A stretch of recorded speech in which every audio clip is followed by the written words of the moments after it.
So, guys, today we have Alistair from The Missing Piece. He's kindly come on to join us for a chat to tell his story and how he got to where he is today.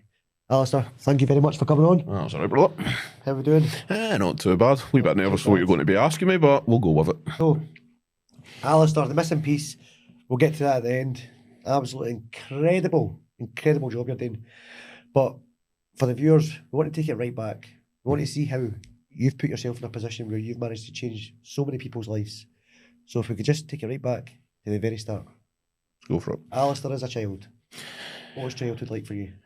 Childhood was very traumatic, so I didn't really have a good upbringing. I didn't grow up knowing who my dad was. I had no concept of knowing any family life. So it was just basically my mum, who I don't really refer to as mum, I say the woman that gave birth to me. She was a very bad person, to put it lightly. She wasn't a mother at all. In the sense of calling anything close to a mother would be a complete lie.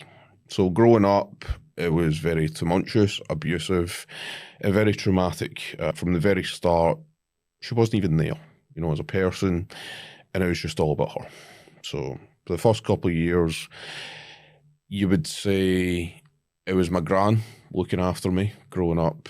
She was the one that would feed me, look after me, and she found a partner and moved away to form a relationship with him.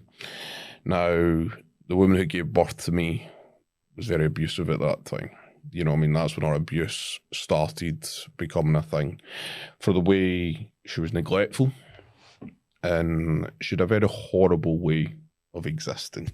Meaning, there were no times that she would show me love. Anything that you would think of a mother, that title, it wasn't there. Her only way of showing me love was through abuse. And that came in many forms: verbal, physical, sexual, everything. You know what I mean? Was it just yourself, or do you have any siblings? I don't have any siblings, no. So it was just me. I was brought into this world by a one-night stand. Right, okay. Obviously, you being born, you're living with your mum. Mm-hmm. So at what age were you when the type of abuse started? My earliest recollections were when I was 3. And it's very traumatic to talk about it, and it can be hard for people to hear. But I was 3 years old at the time, and I was a very emotional child. When a child wants any kind of attention, they cry out for anybody. They want love, they want cared for, they want just basically to be here. Unfortunately, there aren't any of that. Now, when I was younger, the first time I remember it, I was lying in her bed at night. She would always make me sleep beside her. Unfortunately, how it worked for me is she would usually have sex beside me growing up. This was her thing to do. What age were you at that point? I was 3. 3? You know what I mean? I didn't obviously realise it was sex at the point, but I knew there was something going on, you know what I mean, in that aspect. I just couldn't really wrap my mind around it. Now, when it got to that point, I was kind of used to it, but I was still crying during, I was still very emotional, mentally, couldn't understand where I was at. Now, one in particular night, I remember the door knocking very loudly, and it was late at night. It was very late. I could remember the blue sheets, you know what I mean, the brown cupboards. I remember everything crystal clearly. Now, looking back on that, you know what I mean, I thought it was like a usual night, usually, you know what I mean, that's what you would, you know what I mean, obviously, I can't really remember what I was thinking, but I remember him coming into the room and he started to have sex. And it was very hard, but in the sense, it was like a normal thing, but it's not anything any child should ever be seeing. 100%. They were at it for a while, and I was still crying. And they remembering her words, you want to shut him up. And then her, in return, went like that, you want to shut him up then. And then that's when it started. He put his hands on me, and he took advantage of me. You know what I mean? And the one distinct remember I have is he had this ring on his finger. You know what I mean? And I remember pressing that into my neck, and he took advantage of me sexually. And she didn't stop it. She just sat there, watched it. And from there, that was like my earliest memories of the abuse starting. And this was a consistent thing, but that was the start of my troubles with her really picking up. And you were at an age of 3 when this was happening? 3. Nuts. So was it just with one one of her partners, or was there several partners to help me, or was it just the one partner that kind of done this? She was very sexually active. Back then, she would always have a new partner fairly regularly. You can't really remember the men's faces that too well, to be fair. I remember their actions like the back of my hand, you know what I mean? But in a sense, she was always there in that way. And then from, let's say, 3 up until 6, she was there every time. And it wasn't just once, twice. It was a lot. So you were sexually abused between the age of 3 and 6? Yeah, it didn't stop up until I was 11.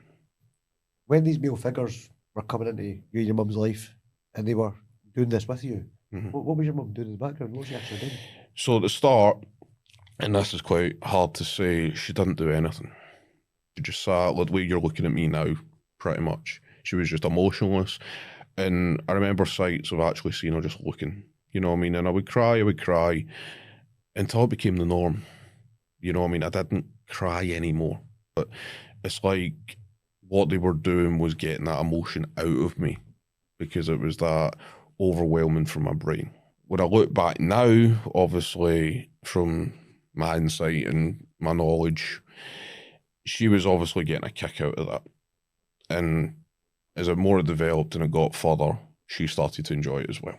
Wow, that is very traumatic. That's very, very deep. During the first 6 years, where was your biological father?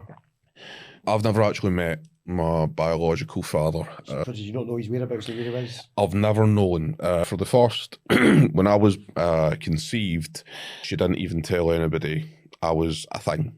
She carried the whole 9 months of the pregnancy as a secret. Even from my gran, my aunties, my close by family. They knew she was, but she was at such of a pathological liar, she wouldn't even tell anybody. You know what I mean? She would hide it more and more and more. She had no baby clothes ready for me when I was about to be born, all of that aspect. She denied it up until the very day that she had to go into a hospital and give birth to me. She had no motherly instinct whatsoever. At this point, do you know who your dad is today? I don't. I've never met the guy. I've got a man that helped later on in life, and I'd call him Dad. Yeah. That was my gran's partner. But overall, I've never actually met him. I've heard some rumours and all that stuff. It could be this man. But unfortunately, they could be true. They might not be true. And it's one of those things. Too much time has passed now. It's no point adding more onto this. You know what I mean? In that aspect, I'm quite happy to close the door and say, I had a dad, you know what I mean, in the sense, one that was there for me at times that I needed, and that would be it. So let's speak a bit about your gran as well. Were you in contact with your gran when this stuff was happening as well? She was there, but she wasn't there as much. When she moved away for a while, she would come down now and again to see me. She was still about, but not as much as she was. Like, she was there every day from when I was born until I was about 3. But up until when abuse started, she was partner. It's not that she was being bad or like she was being neglectful or anything like that. Her duty wasn't to be, you know what I mean, like a mother to me kind of thing. She was my gran, and she was entitled to a life as well. She'd already, you know, lost her husband and all the rest of it. She deserved to have a good life. And Jim, the person I'd later called Dad, was good for her like that. You know what I mean? So it was good for her. But she couldn't have seen anything that was happening. You know, she looks back now and we talk about it and she says, I missed a lot of signs. And unfortunately, she did. A lot of people did. So at a young age of 6, even when you did see your gran, did you not have it in you to kind of speak about it or to mention it? I didn't see it as anything. Or did you think it was just a normal way of living? That's the thing. Like, when you're in abuse, as many people have helped, you don't realise how bad it is when you're in it. You know what I mean? I was only a child. I didn't have the words for it. I only thought it was my way of getting told off. And as being a child, I wasn't like badly behaved. Nobody ever said, don't do this, don't do that. So my way of being told I wasn't behaving properly was to be put through sexual abuse. That's my only remembrance of ever being told off for being bad. Like, none of my teachers went like that. Look, you can't be doing that, Alistair. I was a nobody. I wasn't seen. Even when I did get to school, which was very rarely there, not one of my teachers went like that to me. Look, you're really behaving badly, Alistair. You're not doing that right. Stop it. Nobody would say anything. So that was in the back of my head, subconsciously, consciously perhaps, that's my telling off. When you went to school, so at the age of 6, what would that have been? Primary 1, primary 2? Primary, I went to school at 5. I was in primary 1 at that age, yeah. Did you see other kids in school getting told off that you maybe thought to yourself, right, why am I not getting told off like that at home? It wasn't one of those things, like, I don't think I was aware of it. Now, I think because I wasn't a smart child by any stretch of the imagination. I didn't have anything about me, and my concentration was clearly not there. And a lot of teachers back then, I think, believed I was like slow at learning, you know what I mean, and slow to get things in life, because I was always put in extracurricular activities that they usually do when we were younger. Yeah. But now I don't know if they do that now, but they put me in later classes. Now it looks back, when you look back, you're like that. They should have been noticing there were a lot of things wrong. And my attendance was very bad as well. I was very rarely in. And that's because I was like that sore, I was exhausted. And she wouldn't send me to school at the fear that I might have said something. After the age of 6, kind of move on to like from maybe the age of 7 to maybe 12. What was life like then between you and your mum? I was still with her up until I was 11. Now, she was the kind of person that liked attention seeking, liked attention on her. She'd always say, oh, I'm this great child to everybody else. But I wasn't by any stretch of the imagination. I was really failing in every way. But life was still pretty hellish for me. It didn't get any better. The abuse was still happening. It was just she was more actively engaging in it. And there were times it was just simply me and her, where she was doing the acts. And I didn't understand that until later in life. So your own mother sexually abused you? Yeah, that's right. Was she physical and hurting you as well, like hitting you? She wouldn't physically, like in the sense of, she wouldn't punch me or slap me. She would make sure that I was running about naked like 95% of the time. You know what I mean? She would actively touch me in ways that were really inappropriate. And she liked taking a lot of pictures of me. And this comes to a point that's quite poignant in my memory. I was in primary 6, not primary 6, sorry, tell a lie, primary 2. And my teacher at the time, I won't tell her name because I don't want to upset her. If she can hear this back, and I don't want to cause any upset. But when I was in Ibiza on holiday, well, the woman that gave birth to me and her friend, she would take naked pictures of me. And I can only presume that was to show her friends and all the rest of it. They were up to no good. Now, them pictures somehow ended up in my holiday album to take into the school kids to show them. Oh, you're joking. And this is the thing. So I remember this crystal clear in my memory. Now, my teacher at the time was going through them first of all. She checked, oh, that looks nice. And I was just sitting there naked and exposed. Now, as a parent yourself, you'd be like, that screams alarm bells to me. And I'm presuming she was a parent as well. Her first instinct was like, she's seen the picture. She went like this to protect. Now, her first instinct was to protect the children around her from seeing that, I'm presuming. Yep. But where was her protection from me? They weren't. She didn't say anything. The school teacher didn't say anything? She didn't say anything. She didn't question it. It didn't go further back to the woman that gave birth to me. She didn't go to the head teacher. She didn't ask for anything. And that's it. She just, oh, it's a normal thing. Now, me looking back now, that was a moment that could have most probably saved me from years more of abuse. Now, unfortunately, it didn't. That was my moment. I look back and go, with other moments that could have been helped, I could have been potentially saved, which I didn't. You know, and that's where it's really quite hard to, you know, I don't blame anyone, other than obviously the obvious, but I struggle to comprehend what goes through their mind. So to be obviously having all that abuse going on at home, and then I'm assuming you're feeling like the school system just completely failed you. 100%. Completely failed you. You were speaking about verbal abuse as well. Verbal abuse. What was the kind of verbal abuse you would get? So when it would be coming to in public, she would be very, oh, he's amazing, he's smart, he's so above everybody intelligence-wise, like really making me sound like a superior intellectual child. I was far from it. So when it got home, you're thick, you know what I mean, you're fat, you're horrible, and it would be proper like beneath the skin things that you couldn't do anything. So when it came like, oh, you're fat, you're chubby kind of thing, like, you're barely feeding me anything. You're feeding me on like beef olives, but Pepsis. That was all I was getting. She wasn't attentive to the needs I needed. And in terms of a mother, if you had to score her out of 100, you put minus 100. You know, because she was that low in the sense of how she would care for someone. You getting verbally, not only physical abuse, but verbally abuse like that, did you find it hard to fit in at primary school? Did you feel like you had zero confidence? I had very little. There were nobody I could really socialise with at all. I'm far from the person I am now and talk to MD in any aspect, but back then I would really struggle to communicate because I always thought she was speaking for me. You know what I mean? And even going through like trying to talk to people, I would always be like getting bullied because I had buck teeth and I just wasn't like a kid that would fit in. I was always trying to fit in by football or other means, but I had no actual way of doing it because I just couldn't understand people. And your parents are supposed to be your foundations of that. Yep. You said that you stayed with your mum till you were 11. Yeah. How did that come to an end? This goes to one of our ploys. We had neighbours that were close by that were, how can we say, very competitive against her, you know what I mean? They didn't like her at all. She wasn't a person they liked. I went to the cinema one day with my gran. This was in April 2004. I was 11 at the time. Now, when I went there, I had a good time. I was really happy to just get somewhere else with my gran and all. Now, when I came back, she was at the train station. She had a bloody nose. She said she had been battered by my neighbours. And the blood was all over her shirt. It was really quite bad, but the woman that gave her a hanky clearly quite a while ago. Oh, I can't live here, I can't stay here, it's dangerous for me. Now, my gran and the man I would call my dad heard this and were like, right, you can move out with us, be safe and all the rest. We can't have Alistair or you growing up in an environment that's not safe for you. And all. Now, the days around that, like afterwards, she'd still be wearing the bloody shirt.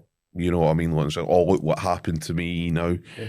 Anybody hearing this would go like that, why are you still wearing the same bloody shirt after a couple of days after being humiliated? Yep. So it suggests to me now, knowing her, it was for attention and getting that validation and go, look, I need to get out of here. I can only presume, because obviously the activities that she was up to, she was getting kind of known for things, yep. And we had to move. Yeah, it's the only two ways I can think about it. When this was going on as well, see your mum, did she drink alcohol? Did she take any drugs? Easily, when she would take me to people's houses and stuff, it wasn't always my own house that this would be happening. She would take some drugs, like cocaine, like stuff like that, and then she would drink as well. Now, I wouldn't say she was always taking it, but I remember her taking it. You could always feel that in her in that way, so yeah. You moving in with your gran, and is it your gran's partner at the time, yeah? Yeah, that's great, yeah. Aye. When you moved in there, did you still see your mum when you moved in there? Yeah, she moved in with us. So she actually moved in with you? Yeah, that's the point. When that happened, she stayed with us up until 11 to 15. Between that gap, 11 to 15, yeah, did the abuse stop? They did, yeah. There weren't any signs of it because I was primarily under my gran and my dad's care. That's the thing. She would be sleeping at, it was like two sides of a house, like two houses put to one. Yeah. She would be at the other house, and I would be in with my gran and my dad. Now, they would look after me, my gran, more than anything. But 100% of my care was my gran's. She would take care of me. Now, that's when she would go out to work for the first time I ever seen her. It wasn't really work. She would do a shift here and there, and then still be pretending to do a 37.5-hour contract. Yeah. But she was just sitting, going out, going bus journeys, talking to people, and just trying to just create attention for herself, really. How did you feel when you moved in with your gran? So you've had this traumatic experience, you lived with your mum for so many years, and you move in with your gran, and things start to change. The abuse stops. How did you adapt to, because a sort of kind of normalish life? I couldn't really adapt very well. I went to a different primary school and it was really nice. You know, I mean, the kids were lovely for the better part. The majority of them were really nice people. Now, I couldn't really understand friendships that well. I tried to. I only really got one friend at that time, maybe two at a stretch. And we hung about. I always wanted to come back home. Couldn't stay in a lot, and I'd just go back to doing the things that she would have done, like when I was back at the original house, and that's like play the PlayStation to keep me in the house, like instead of playing outside. Yeah. I felt like an anxiety and uncomfortable feeling, like my PlayStation was like my only real friend, because it was the thing that really comforted me through the worst parts of abuse. Like that was the thing that kept me kind of going, and it felt like I was always going back to that. Like my friend two friends would go with that, you coming out? And I would go, but it wasn't about a couple of months and I'd be like going back inwards again. Yeah. I didn't want to. And my gran was trying to like, give me a slight push, like, come on, you need to socialise, you need to get out, but it just wasn't for me. And it got worse and worse on me. So for the age of 11 to 15, did you still have it within yourself to speak to anybody about what happened? That's the thing. I wouldn't say it erased from my mind, but it wasn't at the forefront of my mind. Yeah. I was busy trying to survive my new environment because it was like a new war zone for me. Yeah. And like, I went to high school and I tried to fit in. I couldn't. I was really struggling. I got some friends, they were good to me in that sense. And I kind of like lashed out in a way of, I needed attention. Like, look at me. And I was a horrible kid, you know, at that point. I was I turned into her attention seeking. I needed things for validation. I would lie about things I didn't need to lie about, you know, and that was just my way of going, hey world, I'm here. I'm finally here. I try to just make yourself known. Yeah, and because that's the thing, I've spent so long being invisible or only visible in her eyes that I had to be seen. And it was a horrible aspect. I destroyed friendships and people were really trying with me. And I lost them friendships from my own selfishness of trying to get noticed. And it was a horrible way to be. Nobody should be that way. But obviously I was only a kid. I was deeply confused. Not excusing it. I'll never excuse it. But I should have been able to be in a way like, and known that she was like very lying, attention-seeking, destructive. But unfortunately, I couldn't. It just felt it was pre-programmed for me to just do it. For 11 to 15, once again, you entered the big world of high school. I don't know if it's the same with this generation, but going back to our generation back then, it was always, well, let's go get the girlfriend at school type thing. So at high school, did you find you were engaging in having girlfriends and like small wee relationships here and there? I couldn't. That's the thing. I was always struggling for that aspect. Talking to girls was not something I was very confident with. I just couldn't understand it. It was like a foreign language to me to talk to girls at that stage. I was very a late bloomer. It wasn't until I was 15, I would say I would start to talk to a girl properly. And when I look back now, women were always a scary proposition because I always thought about women as women that will hurt me. Because obviously we go back to the way she was. And around that time, 14, 15 is when my PTSD attack started. Right, so we'll come back to the PTSD attacks. Up to the age of 15, you said that your mum lived there until you were 15. How did that come to an end? How did she leave your life? So did she leave your life at that point? She didn't leave my life. She had a wee bit of a, how can I put it, circuit breaker. So she found a man, and his name was Bill, who'd soon become my stepdad. Now, before she met him, she would talk to every bus driver to try and form a relationship she possibly could. Anything. It was ridiculous. She was like putting me on the phone to men to go like that, oh, how about hanging out with him and all the rest of it, but sure. But this was like a regular thing, and I'd be like, oh, who's this guy now? Oh, you want to go to Scotland? And I'm like, aye, sure, you know, I've heard that about 3 times now, and like, what can I do here? Nothing ever materialised, so I'm presuming after a couple of times I've seen her, they're like, right, we see what she's all about. But then it got to when she moved out, she with Bill, his name is, he was a very older man. He was double her age, to be exact. And they moved up to a house close by to us, about a 2, 3, 4 minute walk. And she tried to get me to move in with her. And I refused, point blank. Now, my gran was like, I'm happy to look after you, I'll happily be there. Now, the problem with that was she still had parental responsibility over me.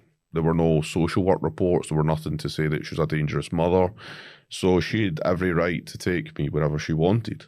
Yep. And obviously I didn't have a biological father to say, look, no, you can't. It was just her. She ended up forcing me in a way, you know what I mean, to move back in with her. I moved in with her for 3 days. And that's when my PTSD attacks really started. For people that don't know and that is watching, PTSD attacks, explain that. What actually is that? What actually? PTSD is post-traumatic stress disorder. Now, there are another version called complex post-traumatic disorder, which is multiple events. That's what I've got. Now, this is flashbacks of what's actually happened to you. Now, I've helped a lot of survivors with this, and it's something that can really take over you. Do they just suddenly come on, or can you see it's coming to prevent it? Or you can't really do anything to prevent it, unfortunately. You know what I mean? They can give you medication to calm it down, anxiety, the panic attack feeling, but what you're seeing and what you're feeling at that time, it's not just simple switch off. It's not anything like that. What is the feeling of the attacks? What is the feeling within yourself? If you picture a movie when all the action scenes you see flash before your eyes, Yep. that is what PTSD attacks basically like. You're literally heightened to 100 and you're seeing everything bad that you've seen. Now, war veterans get this from what the times that they've been at war, and they'll see it like they're literally living in it. I have heard of that, and they've got it for years. They take it to their grave with them. Yeah, and that's the thing. With me, when I started living with her again, that's what I felt. I was lying in bed, and you think, well, a place in bed, you'd be nice and calm, relaxed. I was anything but. That's when I was starting to see these images of what her male friends had done to me. But in my head, I was still like, maybe that's what I like. Maybe that's something I'm sexually interested in. Now, honestly, I wasn't aroused at all. Wasn't thinking about it or anything like that. But I was thinking, look, maybe that is me. Maybe that's my identity. And then it got to the second day, and then it got worse. And I was like, so if I'm attracted to these guys or whatever, why am I seeing her? Should she be there? Yep. And then it started to click, and it was really beginning to kick off. And that's when it clicked for me how dangerous it was. Now, I was having an attack on the second night, and I was like horrible. I was really overwhelmed with it. And she touched my knee, and I screamed. Wow. Because I must have, like, when you have a PTSD attack, you lose all sense of what you're like really kind of hang. You go, oh, like really struggling. Yep. And obviously you can't understand your vocal range. Yep. I was like, and it got me. And at that point, she came in, and it just all clicked for me. I was like, she's behind all of this. And then the third morning, I left. Got my PlayStation, got everything that I had in that house, and left. Did you go straight back to your grand's? Went straight to my grand's. I was like, I'm not going back there. At that time, were you still at school at the age of 15, or did you leave? Yeah, I was at school at that time, so my behaviour was getting really quite erratic at that time. What kind of stuff were you doing? I was skipping school, I was taking some recreational drugs, you know what I mean, like stuff glue and stuff like that, and I was drinking. This is at the age of 15? Yeah, but 14, 15 kind of time, I was getting quite bad for that. Did these PTSD attacks, did they come on when you were in school? They never actually did, believe it or not. I was in a place of state of calm. Right, okay. It wasn't like anything like in a school environment that I could have picked up on in that way that would really trigger me. Yeah. It was like, in a state of calm, and I think being in that like space with her was the thing that got me to being in that space. So when it came to it, I was taking things and I was like, right, that's the thing that will keep me going and it'll just silence me, because it was helping a lot. My PTSD attacks wouldn't be as strong in that way. They weren't be over consuming, which they were for me.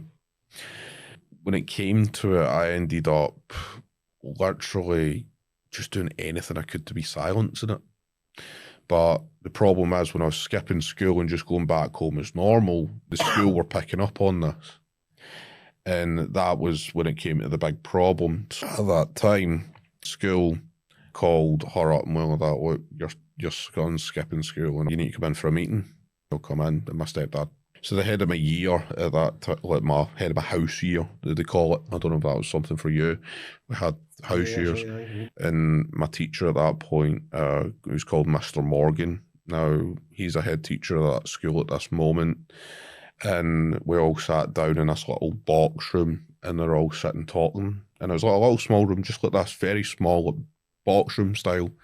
And they're all sitting talking, and I'm just sitting there myself. And they were all sitting, putting me down with that. Yeah, he's taking drugs, he's skiving school, and he's never going to amount to anything. All three of them basically ganging up on me. And it was horrible. It was like 20 minutes, and it felt like 5 hours of just onslaught. Well, that was a head teacher as well.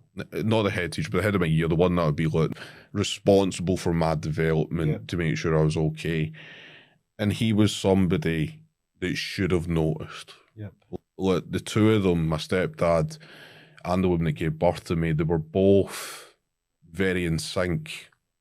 And my stepdad was like, oh, he needs discipline and all of this. And then they two were really hitting it hard. That was beyond help. I was going to never amount to anything. And then Mr. Mull was like, I don't think it's wise that you come back to school. You can do your exams, but Just dropped you like that. drop like that. And at that point, I was screaming at Mull in the head, going that, what, please, somebody help me. Hey, somebody just see what's happening. Like, just somebody wake up. And the thing is, obviously, her and him, meaning the woman that gave birth to me, my stepdad, they wouldn't do anything to help me. But the one person, my teacher, was like, right, he's taking shit, what drugs, and he's skiving school. Why is he doing this? Instead, it was just dismissed. I don't want to deal with the problem. Questions weren't asked. I went home and I was back to my gran and dad's, and they came as well. They drove me back and all that. He needs a lot of sorting out. He needs discipline. That was my stepdad. And he was a very old school army guy. He always believed that was the way forward. This is about Bill. Yeah. Now, he needs discipline. He needs to go in the army. Now, this was when the Iraq-Afghanistan war was still really quite bad. Yeah. It was more like Afghanistan time. And he was like, we'll send him to the army and all the rest, sort him out, give him the discipline. And the guy I was calling my dad was like, he's not going to send him to the army. And they two were really advocating it, they were pushing it. Now, looking back in hindsight, you look back and go, is that a way what she realised I was actually realising what she was doing and what she'd done to me? And it was my way of silencing me. Because when you go out to a war zone when you're a teenager, you've not really got much chance of really getting past it, getting through it. That's a traumatic event that full grown men go there and they don't come back the same. Yep. My dad refused to allow it. He really put his foot down and that stopped him. My behaviour got worse for the next couple of months. And then she kind of wanted to go on holiday.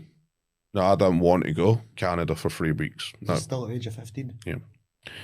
She was like that, we'll go to Canada. And I was like, I don't want to go. But my friend was beside me at the time. He was my best friend. And she was like, your best friend can come.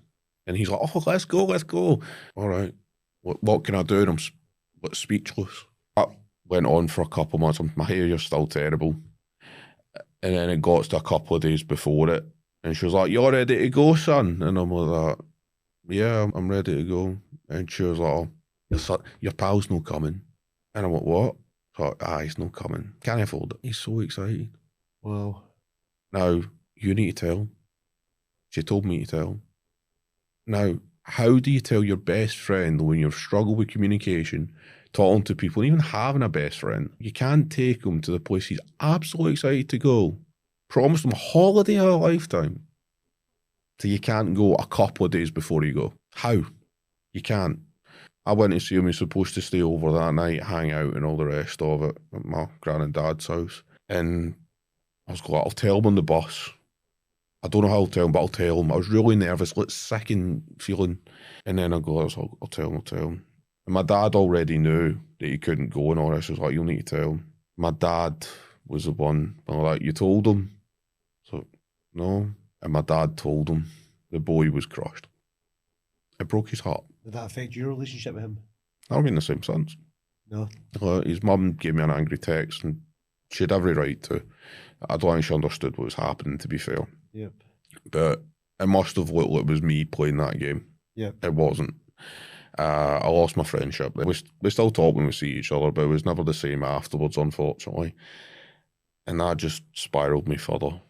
And then it got to a couple of days when I was away. I found out the guy I was calling my dad wasn't my dad. She was said when we were away, my stepdad's sister said, oh, so who's the boy's father? And she was like, oh, it's my mother's partner. And the woman was like, that's a bit odd, isn't it? Like, your mother's partner? Like, are you all right with that? And it was like circulating in my head because I didn't really understand he wasn't my dad yet. I was calling him dad because I believed he was my dad. And I went through that whole time believing that. So you believed that the full time that he was your biological dad? Yeah. So we came back from Canada, which was a holiday from hell, 3 weeks of utter boredom and destruction, just absolutely nothing good happening at all. How was your relationship with Bill, the new stepfather figure? He was just there to appease her. He wasn't a nice person. He was just very selfish, army style, and everything's discipline. No fun. Just a gambler that only existed to serve himself shows. And we came back and I sat down. Well, I was sitting outside my house tour. My dad had this little diggy boat kind of thing. And we're sitting up against it and like she was there. And I was like, who's my dad? I was like, what? I was like, who's my dad? I don't want to talk about it. I'm like, tell me. Who is he? She's like, oh, it's a one night stand, son. You wouldn't understand. Look, this crazy gravelly voice that's horrible. It's like that Ed Gein thing at a monster. It's a horrible voice and it sticks with you. And she told me, it's like, just a one night stand. I was just full of drinking drugs. Can't remember. And my whole world crashed even more. And it sunk me. I lost my whole identity. 15, I was gone, man. It destroyed me. The drinking drugs was the only thing I could go for.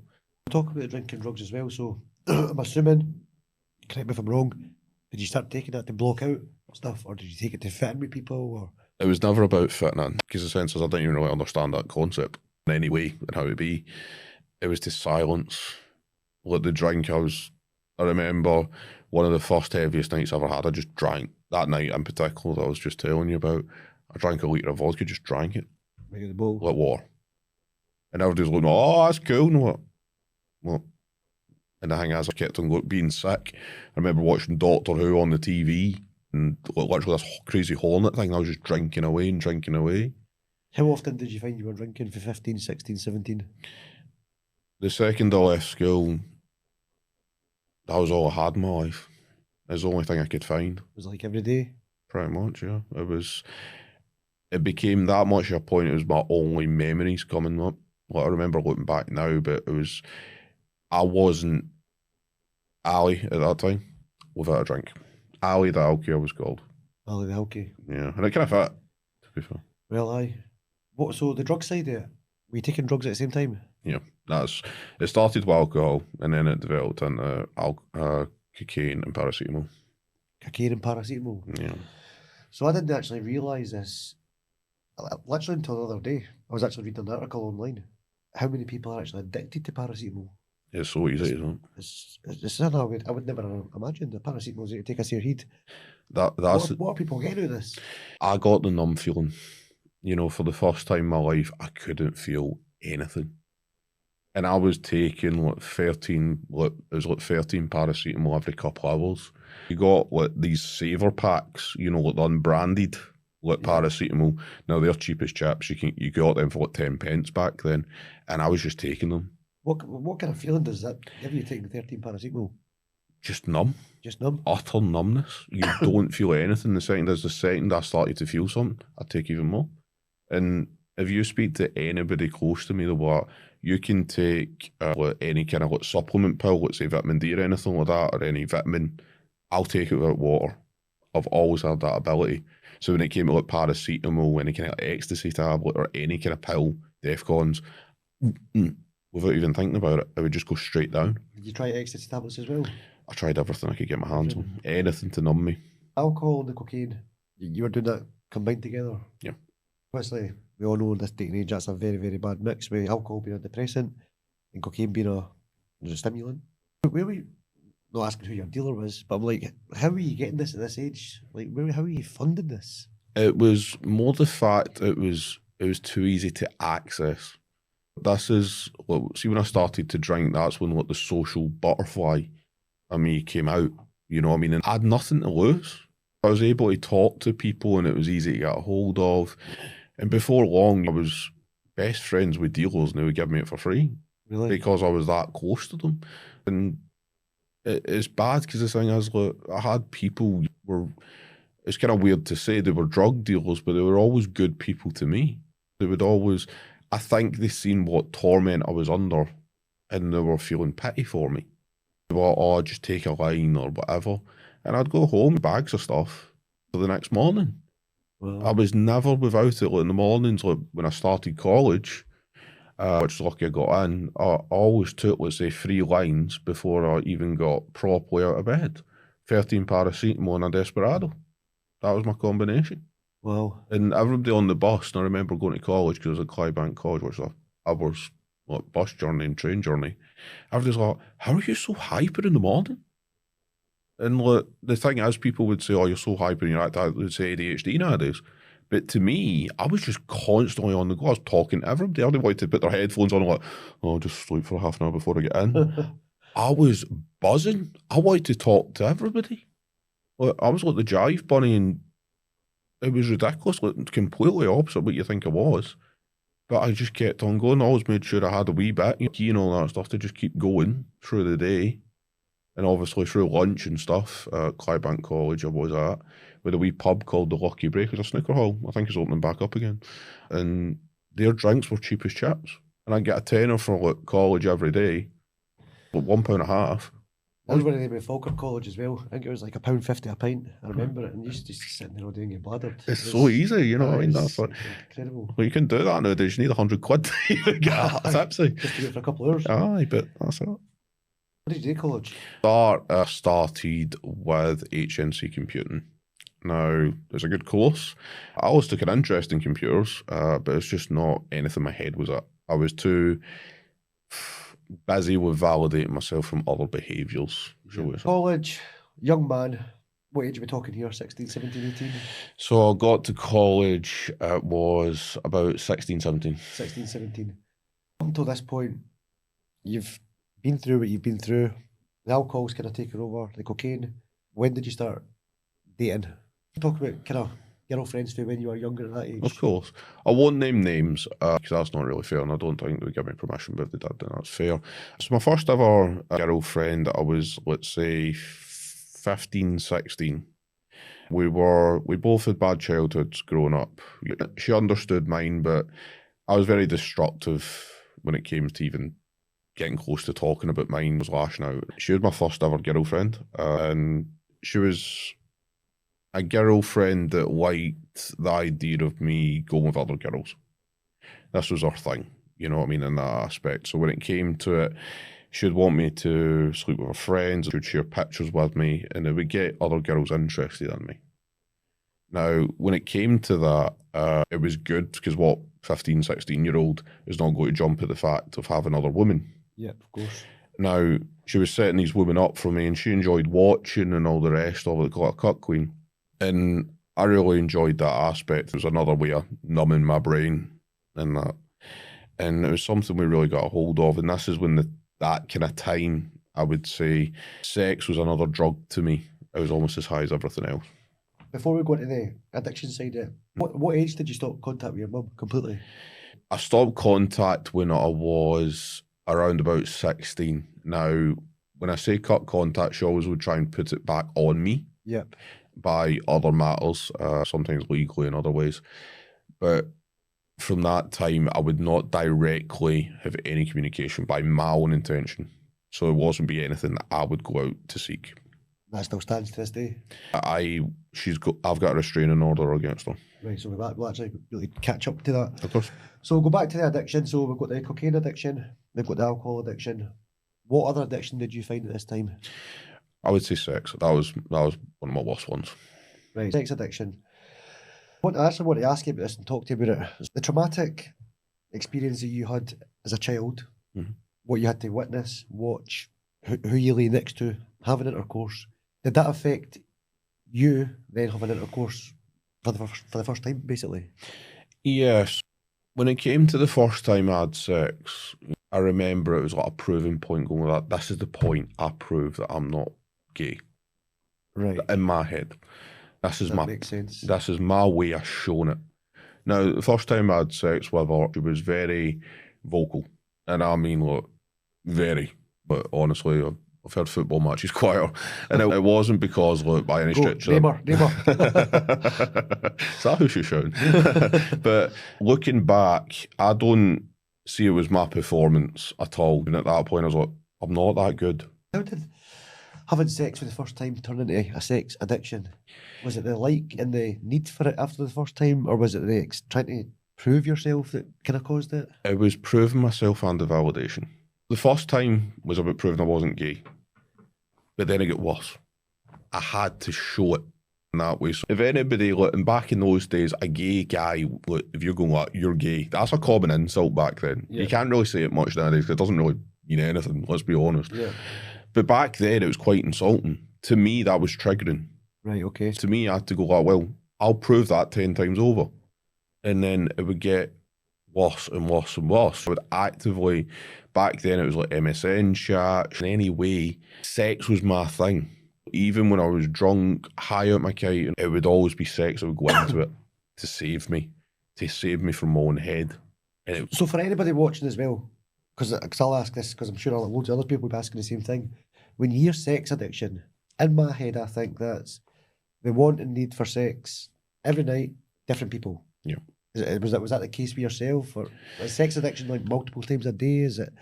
I've got an actually very high sex drive. It's just the way I am. Always feel I have been. Now, with the way I can have sex multiple times a day, no problem. Keep on going. That's not an issue.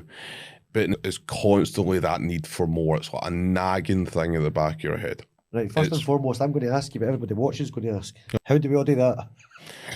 The one thing is you need to promote a healthy lifestyle. You need to look after yourself and keep at it.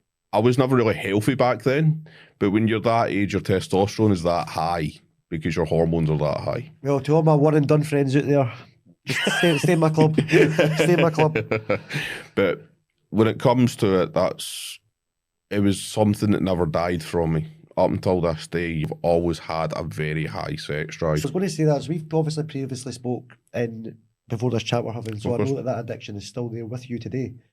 And you've got your own ways of managing it. But we'll move back onto the alcohol and the cocaine. How bad did that get? And what age did you do that up till? So it got insanely bad to the point I was 20 and I was... Every day from, let's say, 15, 16, I was drinking and taking drugs 6 days out of 7 more often than not. Now, if I wasn't drinking or taking something, I was constantly like this. And it was always about giving me more, taking more. And there were times where I almost got arrested and stuff for just how bad I was. I've never been charged with anything, I've never been arrested for anything, but my behaviours, I deserve to. You know what I mean? I got up to a lot of troublesome fights, aggression, things I should have not been doing. It's not anything the man I am today. Now, I was 20 and it was getting really quite bad. I wasn't behaving, I was getting worse. My PTSD attacks were even happening when I was completely numb. There was nothing that could calm it. And the doctor told me in the November time, he was like, look, you're going to be dead by the time you're 25. You can't keep on like this. You're buckled. And the thing is, in that time, I've had 7 nose surgeries. 7 cauterized nose surgeries because literally my inner septum in there is rotted away. Did that give you a bit of fright when they told you that? Just made me want to take more. The thing is, they told me because the first time I went in for surgery, I was, I think, 15, 16 at the time. I can't remember exactly. But my gran and dad were there. And they were like, can we speak to your parents? I was like, sure. And they're like, right, we've got a choice. We can tell them that you've got cocaine in your system, although we can tell them you're an attention seeker. And I was like, tell them I'm an attention seeker. Now, funny enough, the same nurse, 5 times of that, was like, you can't keep on doing this. But every time I'd leave, I'd have coke on me. It was no problem. I just, straight away, no problem, straight out of surgery. I would literally go out of surgery, and I remember this time I was drinking 100% absinthe, and I couldn't even feel it. I was that numb. That's crazy. And the thing is, everybody's like, oh, absinthe is the one thing that will take you to the next level of drinking. I wouldn't even... You're just built up a tolerance that much for it? Yeah, that's the thing. And I was just disappearing for endless times. I wasn't even present. That's how bad it was. When it came to it, after I get told I didn't stop drinking, I got worse. Look, for the next month, I just kept on taking it more and more. And there were pictures taken at me when I tried to go to the gym. I'm just sitting there with the fear. I was taking stuff and I was still getting the fear. What age were you when you stopped? I was just 8 weeks before my 21st. 8 weeks before your 21st? Yeah. How did you stop? After all that, what did it for you? New Year was a horrible night. I was taking a lot. I was drinking so much. And I got up to a lot of trouble that night, and it wasn't really good. So What trouble? I was fighting a lot. It got bad. A person got really badly harmed. And looking back now, it wasn't me. It was like a destructive person of me, but I need to take responsibility for it and I'll own it. I came back, my hands were all bloody. It was very grim. My gran took one look at me and was like, "You're turning into Sheena." That's the woman that gave birth to my name. But what? It's like, "You're turning into Sheena." Now, my gran is my world. I'll protect her through anything in the world. I'll jump in front of 10, 100 bullets for her. And her saying that to me, the only person that's ever looked out for me and loved me and protected me to then, broke my heart. And it's the one thing, if you need a reminder, death didn't scare me. I was welcoming it. I was wanting to die. I was doing everything for a slow death because I didn't have the cojones, shall we say, to finish myself. Saying that was the one thing that was scarier than death. Wow, that's deep. Because she's nothing like the woman that gave birth to me. That's her mum. You know, my gran has her mum. Yep. She's nothing like her. She's the most beautiful, sweet and caring person I've ever met in my life. And the thought of her having to look after somebody that's just like her. Hell, she struggles with the concept that she gave birth to an evil person as it is. Yep. Without that, and obviously her saying that, and obviously my dad there as well. I was like, time to change. Woke up the next day, I was like, that shakes were hell on earth. Never felt anything like it. I was sick, I was white, I was like, I need something. Couldn't take it. 3 months, I was like shaking constantly. I remember trying the gym and I had a 5 kilo dumbbell and I was shaking the dumbbell. It was hell.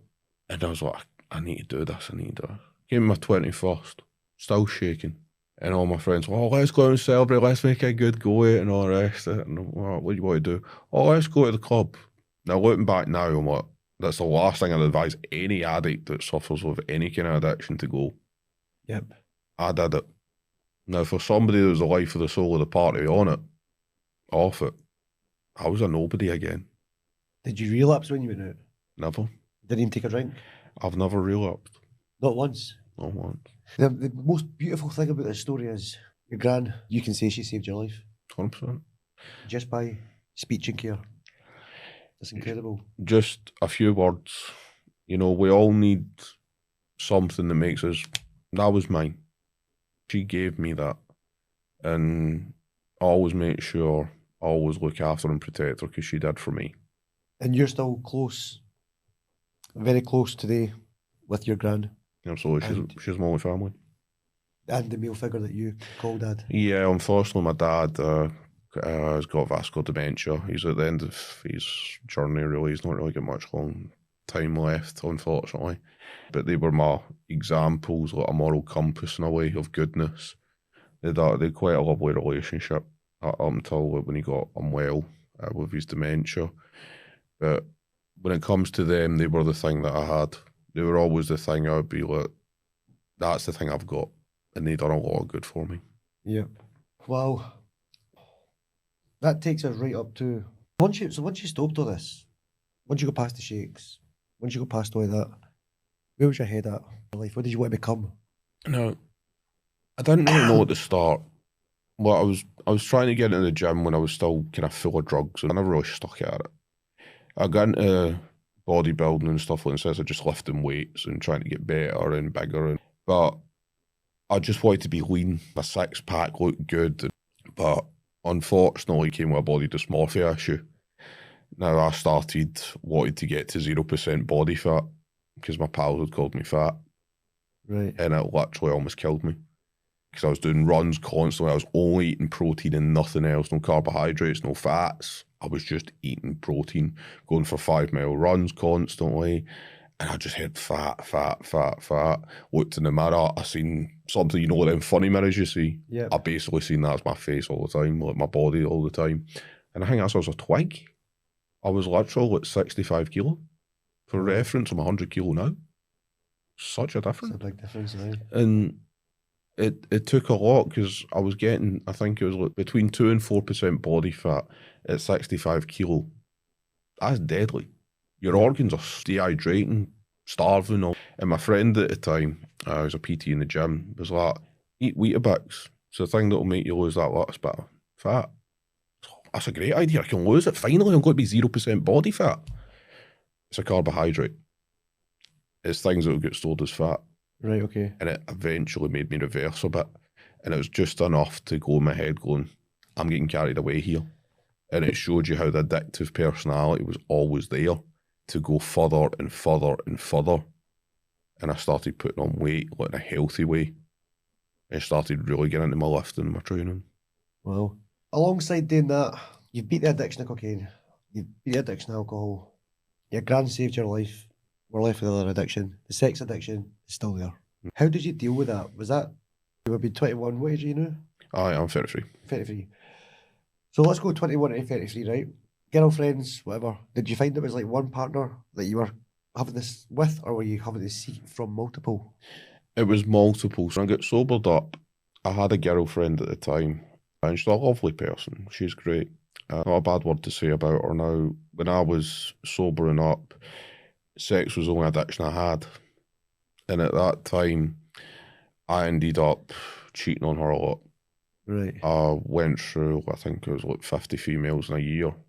Wow. Behind their back. It's like one a week. And that's the thing, like, it was a lot. And that was me trying to validate I was still alive, that I still could feel.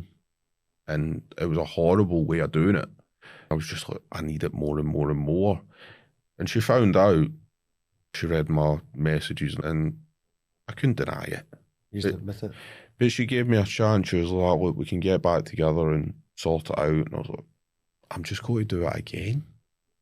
It's not fair on you. Yep. It's the least I owed her. Ended up in just like a trauma bond or a horrible feeling in her for later in life. And you don't want that for anyone. And I wasn't a bad person. I was just doing bad actions that weren't accountable of me. But it wasn't until a couple of years later, when I get diagnosed with it, bipolar, that I realised that I've got a real bad problem here. How did you manage it? Did you not manage it? Did you manage the sex addiction? I managed the sex addiction. How did you manage it? Because obviously at one point or another, there has to be a day where we stop sleeping with these 50 people and we try and just kind of narrow it down. How did you manage it? In fact, another question, these women, how did they even manage to put up with a guy with a sex addiction? Because that must be challenging for a woman as well, surely. I think it comes into realising that intimacy and all that stuff can come in multiple forms. Men and women are vastly different in how they view intimacy. Yeah. But as if you've got a good understanding together and respect, that part of intimacy is very highly valued by one partner. And it's just about understanding. Yeah. But if it comes from the male, he has to be more attentive in other areas to make up for this. Yeah. And as any good man should, you know what I mean, in that sense, it kind of balances it out. But it wasn't until I was 24, I think it was, I get diagnosed. And then I thought my life was over. It was a scar from everything that I'd went through. I didn't get my PTSD diagnosis yet, but I knew I was really suffering, you know, and how bad it was. And it came to it, they told me, and I met somebody, she was from Canada, and we got on brilliantly. She was a lovely person, I met her, and she moved over, and yeah, we just hit it off, we clicked effortlessly. And then I realised that the sex addiction could be channeled by basically showing all the attentive, caring nature that I had already. And look, she was giving me my needs. So we were both in an equal 50-50 in the sense we both give each other what we needed for the relationship to flourish. And it was going really well. It was the first time that I'd ever had a family in my life, girls as well. Wow. And they were beautiful, beautiful kids. And I remember I used to get them from school and they used to come running for me. And I was like, I've found my place. Everything I went through. And I told her everything I went through, which was very difficult. And she cried, you know, and I just felt like somebody finally understood me. Yep. And that was the hardest thing I ever could have thought MD could ever do. And I just felt understood. She gave me a cuddle and she's like, I've got you, I'll always have you. And then we just went in and sat with the girls and just watched a TV show. And I just looked at her and was like, I'm complete. I've got it. And then she ghosted me out of nowhere. Oh. And that creates a whole new wound. Aye, can Because imagine.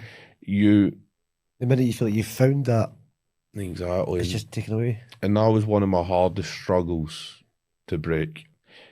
Because as a person who at that point believed he could get any woman he wanted, but he found his woman he wants more than anything. Yep. And then you're ghosted. Yep. It breaks you. And the thing is, I didn't have any closure with it either. So when it came to it, I tried to get that closure in any way I could. She wouldn't reply. She blocked, deleted me. I said, what did I do? What have I done? Like, I've lost my family. I've lost the thing that I've been craving subconsciously all this time, to just feel that I've got a place that belongs. And she left. Wow, that must have been difficult. It almost took me multiple times, especially when I was coming from a bipolar diagnosis. Yeah. Because it was the one thing like that, I was like, that's a scar that's going to consume me. And it did. The harder, I was like, I've got it, I've not got it. I didn't know where my head was at. Yep. Like, you've just been given the biggest scar of your life, and you're like, I don't want that to be a thing. I'll be honest, but just take it away. I was topsy-turvy. Yep. And then when she left, I tried and tried, done everything I could. Never found out why, not even to this day. But when it comes to it, it gave me a valuable way of going, this is how you can channel your addiction in a healthy way. But make sure it's the people that deserve it. Yep. And that's the thing, that it was only a short relationship, but it was enough in that time to realise how much had happened. So, we're kind of drawing to a close with this, so I kind of want to just cover another two things here.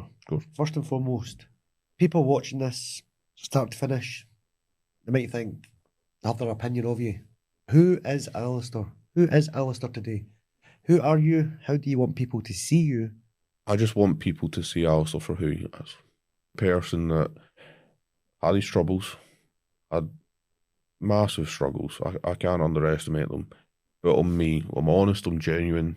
I'll give everything I possibly can to make the world a better place. And for everybody I love and care about, I think they would all say that. But for MD from the outside, I think it would be completely different. You think there'll be maybe a wee bit going, what's happened here and all. But there's so much to this story, the way I carry myself.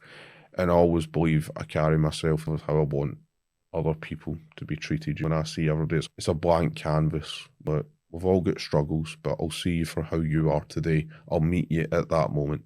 I won't think about what you've done, what's happened in the past. We'll look at it objectively. Because good or bad, things make you who you are. Yep. But it's what you do from them that gives you the ultimate reason to be better, to actually see things for the better and get a better understanding of who you are and what you can become. Amazing. Beautiful words. You started a business, and you started a business based on your experiences that you've overcame, the addictions that you've managed to channel, and that business is called The Missing Piece. The Missing Piece, where'd that come from? Started a wee bit after the time I got ghosted. I was really struggling, and I was working for a company called Provident at the time, the payday loan company, and I had a person I had to go to their door. His name was George. Wouldn't answer, I would walk away on the door. Very straggly, very unwell kept. And I was like, I'm here for your loan money, mate. I don't know what's happening. I was like, are you okay? And it was like the first time anybody had ever asked him that. So with that time, just sat and spoke. It was like, just drinking and my bipolar and all that just get too much for me. I can help this. I understand them. Tell you what, mate, you get sober for the rest of the day and answer the door tomorrow sober. I'll help you. He shook my hand, not really with much authority or anything, but just shook it and closed the door. Me thinking at the back of my head, judgmentally, I'll admit, he's not going to answer it. Yep. I went the next day, once, go and walk back to the door, my car, opens the door. Looking even more straggly than before, sober. Wow. You okay? Come on. Went in his house. He would have admitted it himself. It wasn't really in the best condition. But we sat and spoke. So, where's your partner? You left. Let's get her back. So, I've tried. I've not. So called her up and all the rest of it. Can you come over? It's George and all the rest of it. Came over. Well spoken. Look, I can get him sober. I know I can. If you can trust in me and give him the belief, we can get him there. And he had a son. Bring him too. Let's give him faith. All spoke. That's like a good couple of hours. Great conversation. We got him help. And I started giving him the account. I was like, right, we need to get into rehab to get you cleared up. Now, I didn't take direct steps to be helping addicts directly day to day every day. Yep. Back then, but the way I'd done it was to give them the support they needed. He was the first person for that. 12 weeks later, every day we spoke on the phone late at night, a couple of minutes, hour, whatever, and we just talk, give him the support, give him the motivation, and he'd done it. I picked him out of rehab, and with that, we both cried because he got sober, and he's like, you're responsible for this. And I remember saying, no, I'm not. You are. And see that feeling. Aye. It was like a high like no other had been able to change somebody's life. Now, George means an awful lot to me. He's basically the original missing piece #1. Unfortunately, no longer here, but he meant the absolute world to me. And I miss him dearly. And every person I help, I always think with him, because everybody can be helped. And on not a day, I won't try and do better for people. Because he's the motivation that no matter what anybody thinks, you can always get better. You can always find your missing piece and things. You just need somebody to believe in you. That's actually what I did, and I never really had that. I was for him and the other 498 people that came after him. But he was the one that made me believe the missing piece could be a brand, and I'm going to make it a national brand of goodness for his name as well as mine. That's incredible. That's absolutely incredible. That's emotional, man. That's overwhelming. That's emotional. Wow. The Missing Piece brand, what does it offer to people? It can offer what you need it to. If you need a hand-in-hand support, if you need a wee text here and there, every day in the sense of what I can offer you. All the people I've helped, which is 499 people exactly to this point, they've all felt supported in their own way of wanting support. Now, some people need a lot more support than others. Some people need a shoulder to cry on. Some people need a little push of encouragement. Whatever you need, I can give you that. I've always been able to. I think there are only 4 people since I started this I've not been able to help. And that was just simply because of the anger management issues that were too aggressive towards me. Now, I believe that I've got a general way of I can help anybody that wants the help. If they want that help, I can help them. They just need to make the first step. Just to give the viewers a bit of an idea, this could be anyone that's suffering with alcohol addiction, drug addiction, it could be sex addiction, it could be problems in your relationship. Is there anything else you want to add on to that? Potentially dietary? I mean, you're clearly a healthy, strapping, fit, young lad sitting there. Well, there I go. But I think whatever struggles you go through, there are always ways that you can be helped. The first thing you need to do is be able to want the help. If you want the help, we can make it happen. It's just a matter of when and how. Yep. And you can rely on me to be side by side with you for whatever change you want. It doesn't matter what struggle, whatever needs to be overcome, we can do it together. Because I always work on a wee basis, and it's always served me well. I'm the highest rated person in Glasgow for a reason with it. And I want to be the highest rated in the whole of the UK, as I want to be able to help everybody that comes through my door and make them feel that I found my missing piece there, and Alistair's help with that. I will give them all the credit in the world for that. The man who wants to change the world. Your vision, your story, the person you are today is remarkable. You might have helped 499 people.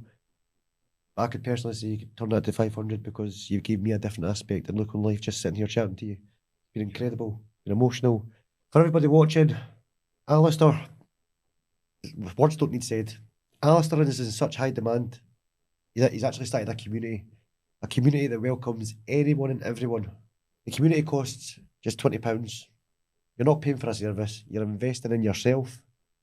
And what you're going to get back for this community is the tools that Alistair's used to help not only himself, but a further 500 people change their lives.